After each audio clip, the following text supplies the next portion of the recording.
Hello, student. Welcome back to our English grammar class. Today, we are going to learn a very important part of speech that makes our sentence more clear and interesting. That word is adverb. आज हम पढ़ने वाले हैं adverb यानी क्रिया विशेषण के बारे में। इस लेसन की शुरुआत करते हैं। One day Riya was running fast to school. She reached early and spoke politely to her teacher. The teacher smiled happily. Did you notice the words fast, early, politely, happily? These words tell us how, when, and in what manners an action happened. These words are called adverb. ये सभी शब्द क्रिया विशेषण के अंतर्गत आते हैं। Definition की बात की जाए, डिफिनेशन ऑफ एडवर्ब की, तो हम ये कह सकते हैं an adverb is a word that describe a verb, an adjective और अनदर एडवर्ब। हिंदी में अगर परिभाषा की बात की जाए तो हम कह सकते हैं वे शब्द जो क्रिया विशेषण या दूसरे क्रिया विशेषण की विशेषता बताएं, उन्हें हम एडवर्ब कहते हैं। जैसे slowly, carefully, beautifully, clearly, quickly, loudly, sadly, very, too, yesterday, today, soon, here, there, etc. हमेशा अक्सर एडवर्ब के लास्ट में यल वाई शब्द आता है, इस बात को हमेशा याद रखें। टाइप्स ऑफ एडवर्ब के बारे में बात करें तो there are many most types of adverb find in English grammar. First of all we know that adverb of manner, जहाँ पर हाउ यानी रीतिवाचक क्रिया विशेषण इसे हिंदी में कहते हैं। यह बोध होता है कि क्रिया का संपादन किस ढंग से कैसे हुआ है, यानी जब हमें वे शब्द बताएं कि कोई भी कार्य कैसे संपादित हुआ है, कैसे हुआ है, तो उसे हम एडवर्ब ऑफ मैनर्स कहते हैं। फॉर एग्जांपल्स के रूप में हम ये दे सकते हैं। पहला example, she sings sweetly. Second examples, he work hard. Third example, the boy run fast.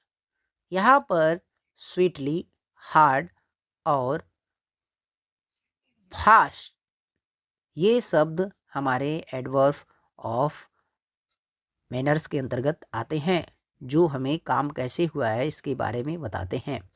Adverb of time, ऐसे क्रिया विशेषण, ऐसे एडवर्ब जो किसी भी सेंटेंस में आकर के कोई भी काम किस समय में हुआ है इसके बारे में अगर बताते हैं तो उसे हम कहेंगे एडवर्ब ऑफ टाइम। हिंदी में इसको कहते हैं कालवाचक क्रिया विशेषण। इसमें क्रिया के संपादन के समय का बोध होता है। It tells when an action happened. Examples में हम ये कह सकते हैं, I will go tomorrow. Second examples, she come yesterday. Third example, we are studying now.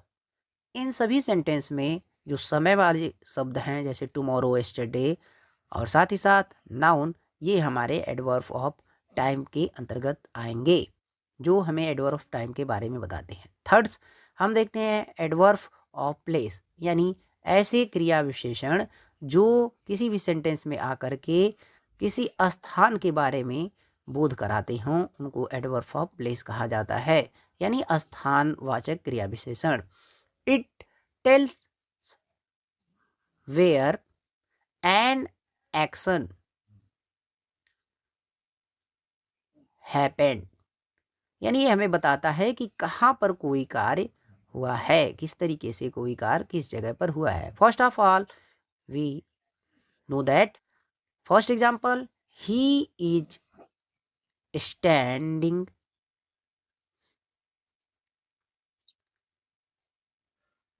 Here. Second example, the children are playing outside. Third examples, she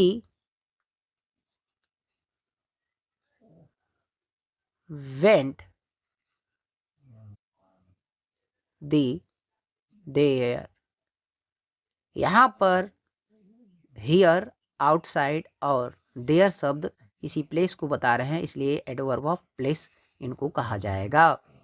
fourth है adverb of frequency, यानी frequency का मतलब होता है आवृत्ति, यानी कोई भी कार्य कितनी बार हुआ है इसके बारे में जो शब्द हमें बताते हैं उन्हें एडवर्ब ऑफ फ्रीक्वेंसी के अंतर्गत रखा जाता है। इनको हिंदी में आवृत्तिवाचक क्रिया विशेषण कहते हैं। It tells how often N action happened, ये हमें बताते हैं कि कोई भी कार्य कितनी बार हुआ या उसकी पुनरावृत्ति कितनी है। उस पहला एग्जाम्पल हम कह सकते हैं, I always walk up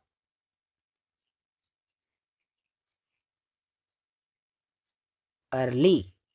second example, he often reads book. Third examples, she never lie. यहाँ पे तीनों सेंटेंस में ऑलवेज, ऑफन और नेवर जो शब्द हैं वो फ्रीक्वेंसी के बारे में बता रहे हैं, यानी सेंटेंस में कितनी बार वो कार्य किया गया है इसके बारे में बता रहे हैं। चौथा हमारा जो काइंड्स ऑफ एडवर्ब है वो है एडवर्ब ऑफ डिग्री। इसमें कोई भी कार्य का कितना परिमाण होता है, यानी उसकी कितनी प्रामाणिकता है इसके बारे में बताया जाता है। इसको हिंदी में परिमाणवाचक क्रिया विशेषण कहते हैं। इट टेल्स हाउ मच और टू व्हाट एक्सटेंस। यहाँ पर हमें विभिन्न प्रकार के शब्द ऐसे मिलेंगे जो लगातार आकर बताते हैं कि कोई भी कार्य कितनी बार हुआ है। लगातार प्रश्न करने पर जो शब्द उत्तर के रूप में आए वो हमारा एडवर्ब ऑफ डिग्री के अंतर्गत आता है। जैसे सी इज वेरी इंटेलिजेंट।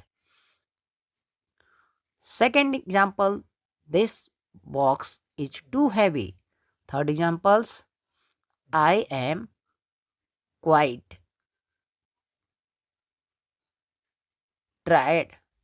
यहाँ पर वेरी, टू और साथ ही साथ क्वाइट शब्द हमारा एडवर्ब ऑफ डिग्री के अंतर्गत आएगा। तो ये थे कुछ हमारे एडवर्ब्स ऑफ टाइप। प्रैक्टिस के लिए कुछ सेंटेंस हम आपके लिए छोड़ रहे हैं जिसको आप प्रैक्टिस करिएगा और बार बार प्रैक्टिस करके सेंटेंस को बनाने और एडवर्ब्स के काइंड्स को पहचानने की कोशिश करिएगा। हमेशा याद रखें, एडवर्ब और एडजेक्टिव दोनों शब्द केवल किसी सेंटेंस में आकर के विशेषता बताने का काम करते हैं, लेकिन एडवर्ब जो होता है वो हमारा हमेशा किसी भी सेंटेंस में आकर के क्रिया की, वर्ब की विशेषता बताता है, एडजेक्टिव की विशेषता बताता है, लेकिन एडजेक्टिव जो होता है वो नाउन और प्रोनाउन की विशेषता बताता है। सो स्टूडेंट्स, आज का वीडियो बस यहीं तक। Today we learn what is an adverb. आज हमने सीखा कि एडवर्ब क्या है। दूसरा सीखा एडवर्ब की डिफिनीशन क्या होती है। और एडवर्ब के टाइप्स क्या होते हैं एग्जाम्पल के साथ। आई होप दैट हमारा प्रयास और वीडियो आपको अच्छा लगा होगा। वीडियो अगर पसंद आए तो चैनल को लाइक करें, सब्सक्राइब करें, साथ ही साथ इस वीडियो को शेयर करें, कमेंट बॉक्स में कमेंट करके अपनी राय अवश्य दें। Keep practising and English grammar with will become very easy for you. अगर आप हमेशा अभ्यास करते हैं तो इंग्लिश ग्रामर आपके लिए बेहद आसान हो जाएगी। हमारे वीडियो को लाइक करें, चैनल को सब्सक्राइब करें।